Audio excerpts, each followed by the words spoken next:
Scott Kixmiller, welcome to the Health Coaches Podcast. Thank you very much. Nice to be here. Yeah, we're going to help coaches get business, right? Absolutely.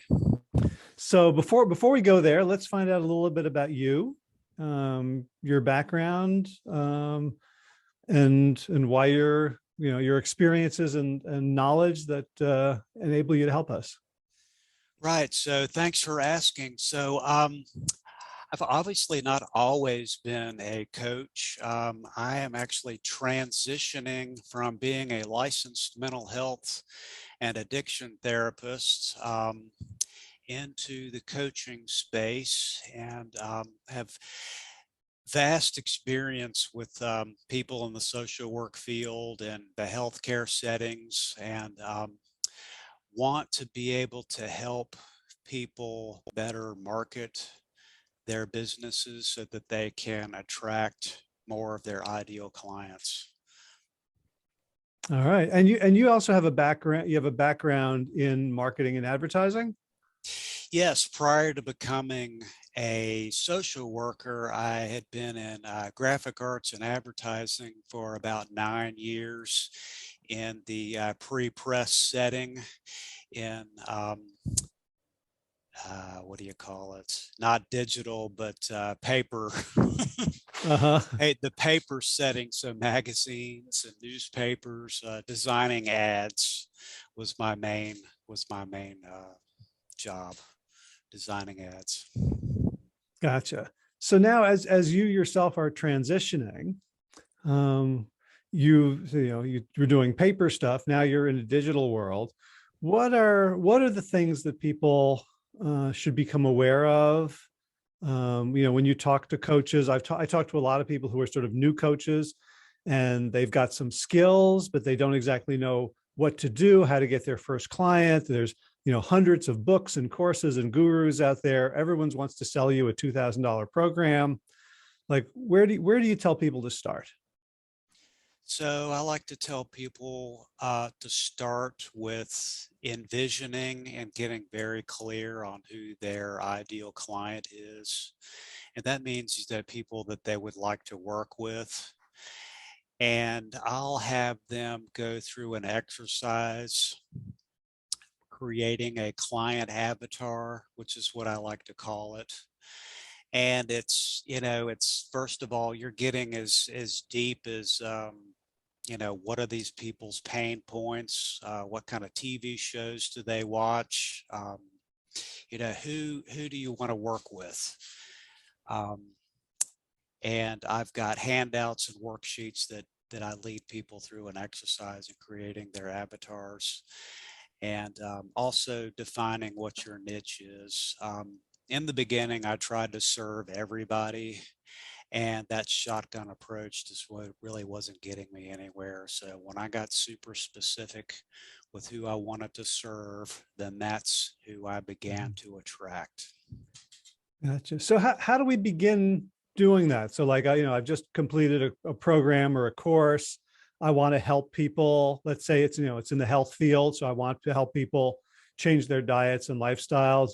And I've got a skill set that feels like it could be, useful for anyone, for a corporate executive who's in their 60s, who's hoping to get off their diabetes meds, to a new mom who's trying to lose the baby weight. And like, if I haven't worked with people, how do I know who I want to work with? Well, I first needed to get really specific on what I had to offer. What skill set do I bring to the table? In say the healthcare field, if I really want to focus on diets for diabetics, then that's the type of programming and coaching I bring to the table. And once I know what I'm offering, then I can look back and see what types of clients would be suitable for that type of programming. Hmm. But even so, it still can feel very broad, right? So how, like, would you say the beginning, like, is there a catch-22 here? where you kind of want to work with a few people to know who you want to work with, but you can't get them until you know who you want to work with? Like how do you help people navigate those very beginning days? Sure. Well, I mean, obviously you want to start somewhere. So it begins with, asking clients specific questions and finding out what their pain points are. And once I've found out what their pain points are, then it's my job to find and deliver a solution to them. Hmm. Okay, so we're talking about actually like talking to people before we start marketing to them. So letting them talk to us. Yeah, absolutely. Right. So how would you do that? How do you find people? Do you like, lurk behind your shopping cart at Whole Foods and just jump out at people when you see them like, you know, reaching for cookies? Right. Well, I guess the beginning would, uh, the first part was it was just to reach out to people that I know. I've got colleagues that are in the field as well, and letting my colleagues know that here are some of the services that I have to offer, and if you have any referrals, you can send me referrals. There are, social media groups that I could join and offer up conversation in the groups to prove myself as a reliable source.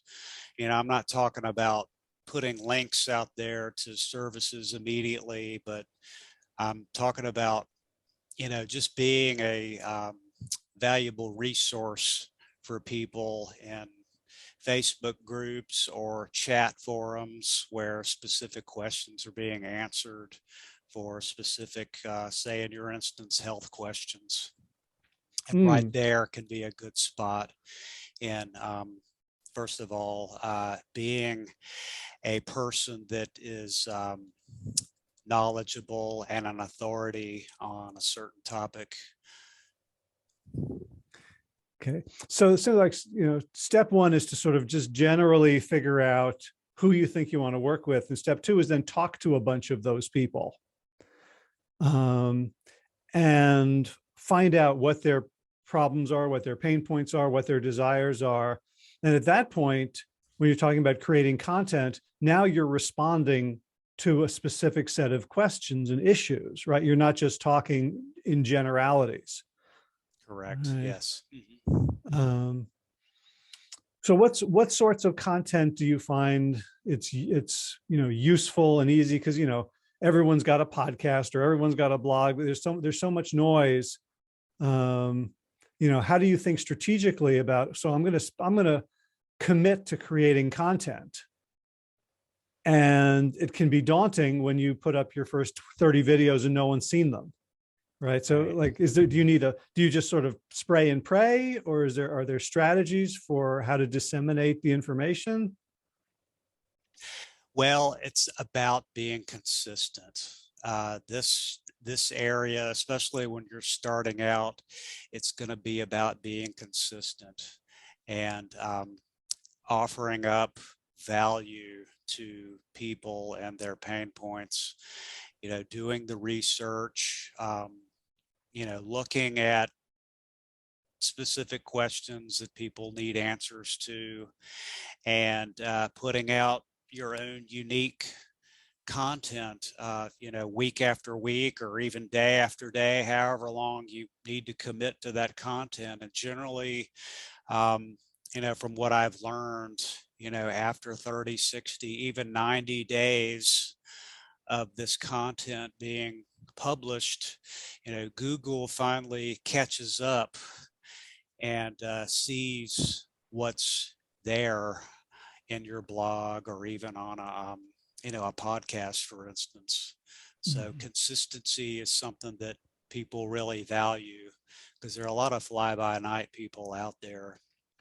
And what I've learned and what I've seen is that, a lot of people start, but not a lot of people, stay in it for the long game. Being a coach and being, having an online presence is something that can take, quite some time. And, I'd offer up, advice to people if they think they can have shortcuts, to success. That isn't necessarily going to be the case. It is for the long haul if you want to achieve success in this area. Hmm. So now I want to connect what you talked about with Google, sort of discovering your stuff after 60, 90 days and putting it on their search results, and the idea of niching.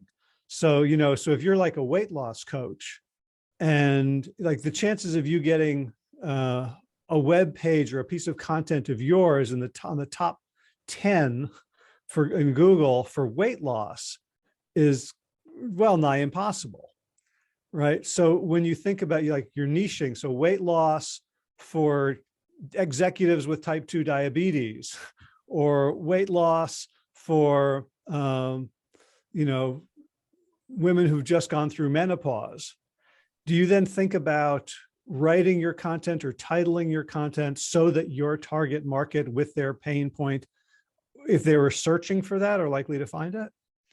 Yes, that is correct.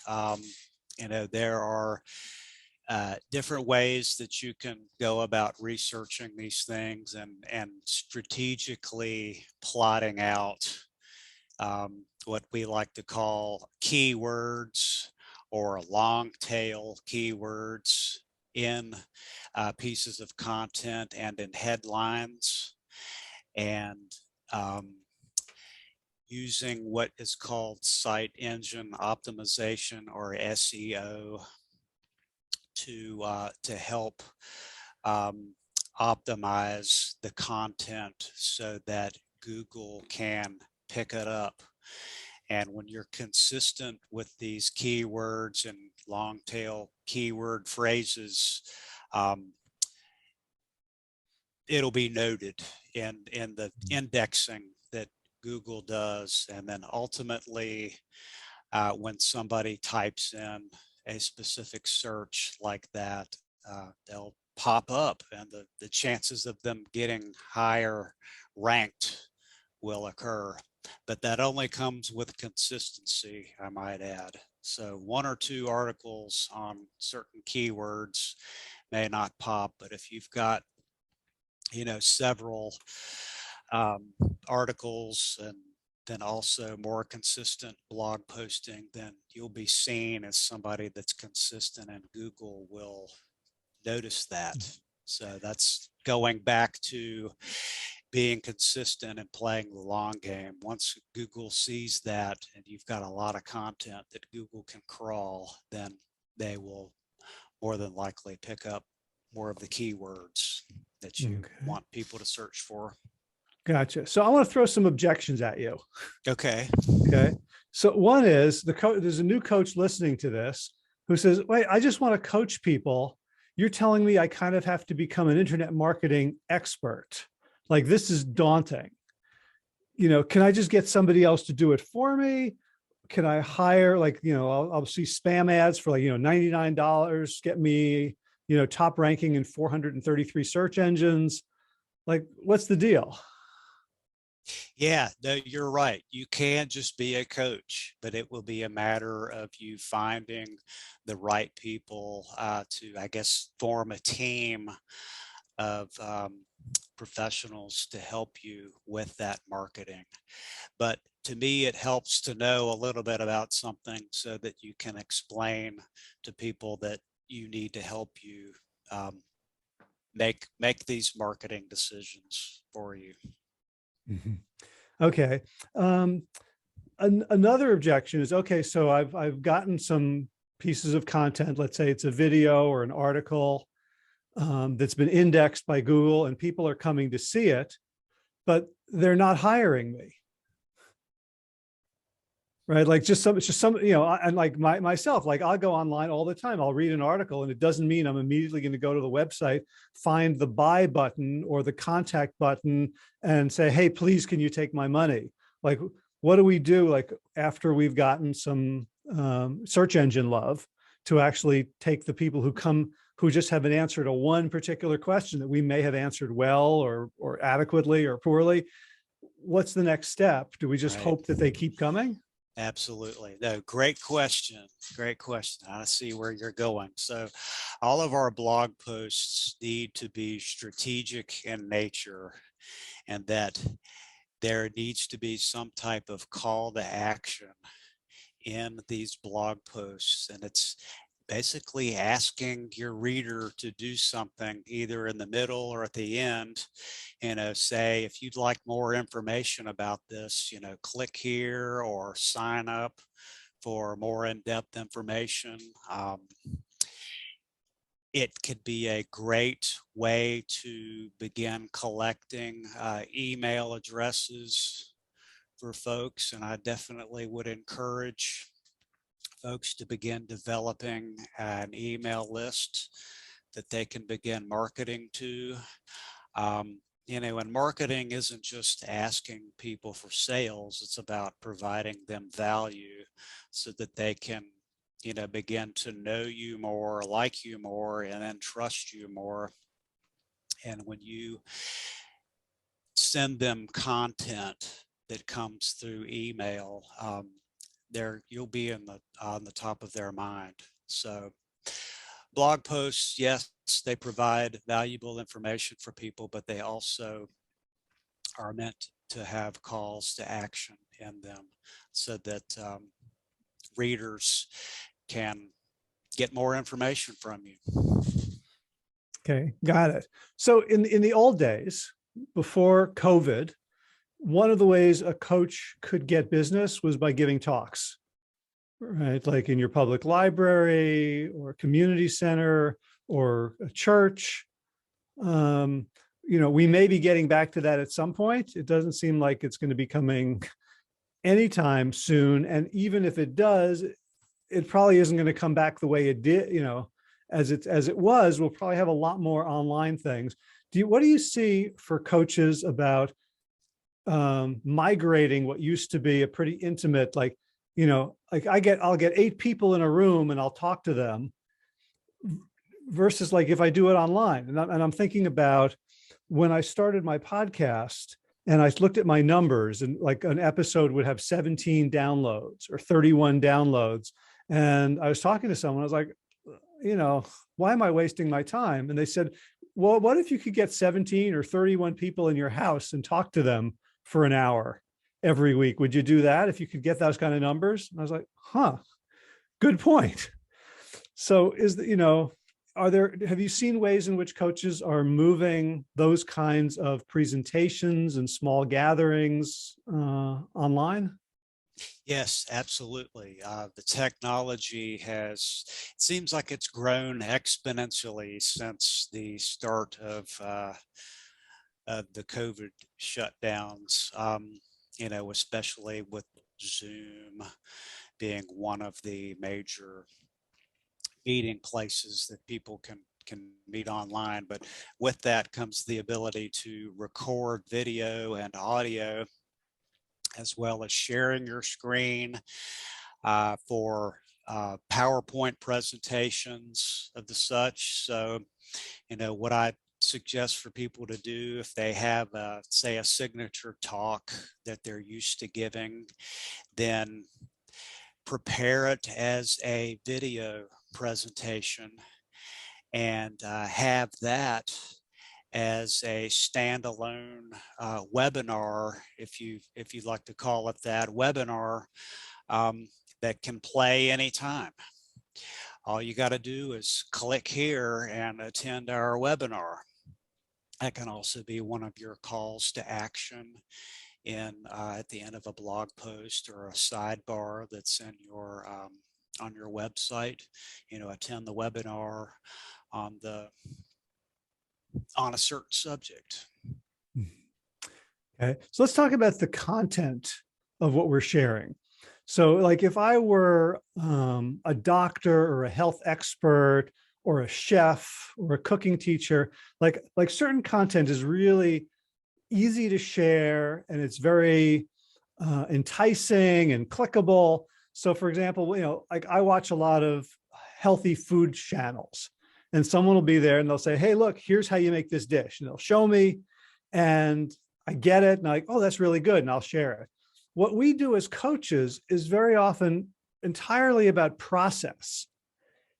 And like, if you asked me, like, Howie, could you make, a vegan ramen bowl? I don't care who's asking me. You could ask me, your neighbor down the road could ask me, someone in the Cape Town, South Africa could ask me. I'm going to make the same vegan ramen bowl. But if you say, hey, can you help me stop eating junk food? I don't have a process that is going, I have a process that is going to vary based on the questions you ask, based on who you are, based on, like, we're going to bifurcate. Like, the whole point of being a coach is we have no idea where it's going. We have skills that we can use. How do I translate that into expertise when it's so dependent on interaction? Sure. No, absolutely. You know, obviously, the more people you work with, to me, and even in my therapy practice, there seems to be a lot of trends that go with, the people that I see. And, what I can do is, begin creating content based on those trends. And with that, increase calls to action after that. If there's any more questions, then, we can request people for individual or group coaching that may be more specific to their needs. Hmm. What about demos? Right? Like, so one of the ways I like to show that I'm a good coach is by coaching people and recording it and then having other people watch. So, it might not be exactly the same as your situation, but it might be close enough, or it might even just be interesting. Like, oh, I have nothing in common with that person, but it's like a little drama. Is that something that you've recommended or seen work where coaches, instead of me having to kind of figure out all my content, I just do my thing? Oh yeah, absolutely. If that's something that you and your client agree on doing, then set up a session where there's a recording made where you're coaching somebody through a specific problem. Absolutely. And I've seen that in many different areas, coaches, therapists, of the such. Of course, back then it was just a video camera on two chairs showing a therapy session. But these days it's so easy to record a Zoom or a team session that you can do that and release that as content. Those could also be called case studies that you could use in promotion of your site or your services as well. So, hey, check out this demo here. There's a case study on how, Coach Howie helped his client begin to eat better and get through mental blocks, that kind of thing. Gotcha. So I got one more line of questioning. So a lot of the coaches that I work with, they will, get their first 2 or 3 clients, whether, it's sort of friends or neighbors or, sort of like low hanging fruit. And then they're stuck. But they're doing a good job with their clients, but they don't know how to ask for referrals. They feel like they're there just to serve their clients. And is something awkward about asking for something for themselves? Do you have any thoughts, suggestions, advice? Yeah, absolutely. So part of what makes good marketing are to have testimonials that are given. And a testimonial could be from a client that you're working with or someone that you've worked with in the past. And yeah, it's a matter of just asking them if they would provide you with a testimonial, and then maybe you could provide that person with something in return, like a free session or discounted services for a testimonial. That could also be a way in starting your business. Hey, I'm just getting started here. It's all about being transparent. I'm just getting started here. And so in exchange for some testimonials, I'd like to offer you, free or reduced cost sessions. Be a good way to do it. And that's at all levels of service. I don't think it matters how young or old you are in the profession. Getting testimonials and showing people that, what you do works is always helpful. Great, great. So, how do you help coaches? And so they can, after listening to this, exemplary piece of content where you're sharing your expertise generously, and they like you and it makes sense. So what do you offer, and who should avail themselves of it? So I offer coaches a roadmap into getting specific on, who they serve, where they serve, and how they serve, and what they would like to offer their clients.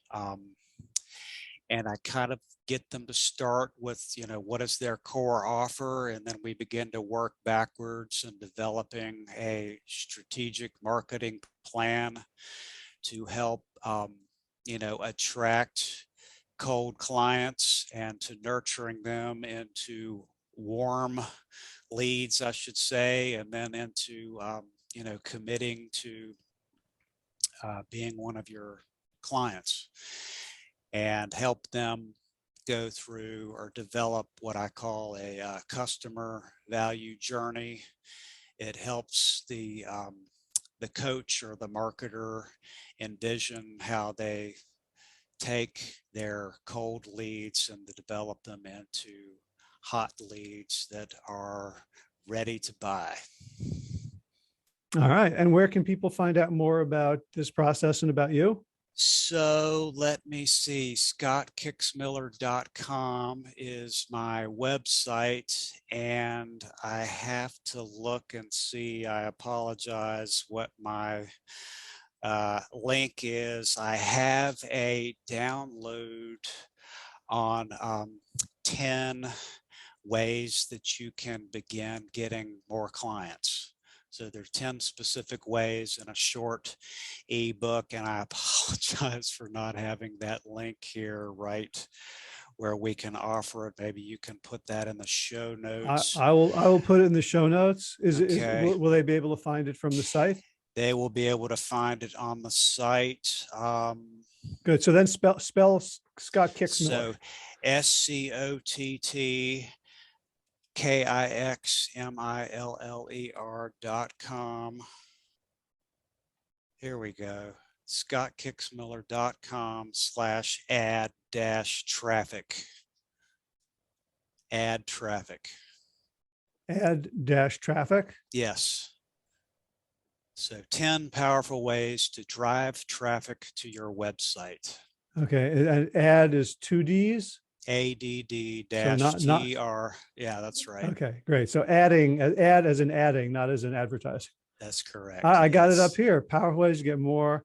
And yes, I want more website visitors, so people can go there. And a lot of what you do here is actually modelable, right? Correct. So you're a service provider helping people solve problems and achieve outcomes they want, and so are coaches. So what you're doing on your site is something that coaches can not only learn from you directly, but learn by modeling and watching what you do. Correct. Yes. All right. Anything else that people should know? Be patient. This is a long haul, and those that are patient and consistent with their marketing efforts will ultimately begin to see clients and have the practice that they desire. All right. All right. And one more thing, there are cases where people will produce content and have no success whatsoever. And and I had this experience myself when I was producing content that nobody wanted. When I was deciding what the problems were that I was going to solve and what people should care about. And, you know, like, it's really important to, I just want to return to the first thing you said about knowing that there is a clientele out there, knowing that there are people out there who not only need what you have, but want what you have, right? Because I work with a lot with people in lifestyle coaching who want to help people eat healthier. A lot of people need to eat healthier, but they don't know that they need to eat healthier, or they know they need to eat healthier, but they don't want to eat healthier. So make sure you do that first step you're talking about really finding out, what do people want? What do they care about? What are they scared of? What do they desire? And speak to that, as opposed to, hey, you know, I read this book by Esselstyn and I know exactly how everybody should eat, so I'm going to go out and teach everybody how to do it. Yeah, no, absolutely. Absolutely. And in a way we can do that. You know, there's a lot of different avenues we can use to find out what people want. You know, we can create surveys, quizzes, definitely leave the commenting open on your blog so that you're available to comment, or to respond to comments, I should say, on your blog posts, and then you can get a better idea of what people really want. And if, you know, we're getting crickets from certain pieces of content, then maybe it's you know, time to either modify or go in a different direction. But don't give up. That's the thing. We've got something that people want. It's just a matter of finding those people. And a lot of times people don't realize they want it until they know that you're there to give it to them. So, you know, it's not a sales thing per se. It's just a matter of putting myself out there as somebody that has a lot of benefits to helping them out.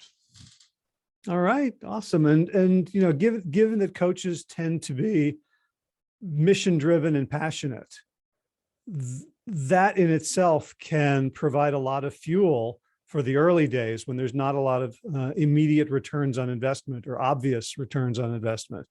That you just know you're putting a body of work out there that's going to help somebody who stumbles upon it someday, can help you be consistent before you're getting you know, positive feedback from the environment. Yeah, that's correct. Something you make today might not be discovered until 6 months from now, but it's putting it out there and having it out there and being consistent. Ultimately you'll be found and discovered. Awesome. Well, Scott Kixmiller at scottkixmiller.com. Thank you so much for your wisdom, for sharing it with the new coaches who are going to be listening and watching to this, watching to and listening this. Right. This is why you do not podcast on a full stomach. Uh-huh. And a lazy Yeah. For all the people who will be consuming this content in whatever form, thank you so much. Thanks for all you do. And thanks for being my friend. Thanks, Howie. Thanks for having me on.